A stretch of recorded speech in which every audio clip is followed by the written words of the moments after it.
যেই সকল কমিশন আজকে বাংলাদেশে এসে ধোঁকাবাজির কমিশন দিচ্ছে, তারা গাজার মুসলমানদেরকে রক্ষা করতে পারে নাই।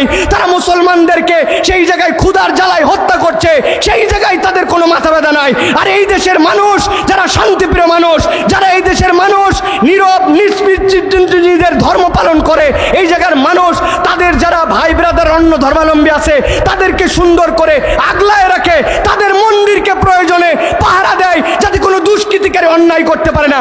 এই জায়গায় মানবাধিকার কমিশন ফলাতে আসছে, তারা দুনিয়ায় মানবাধিকার দেখতে পায় না। এই বিষয় ইমানের প্রশ্ন, এটাতে ইমানদার কখনো এক হতে পারে না, ঠিক না?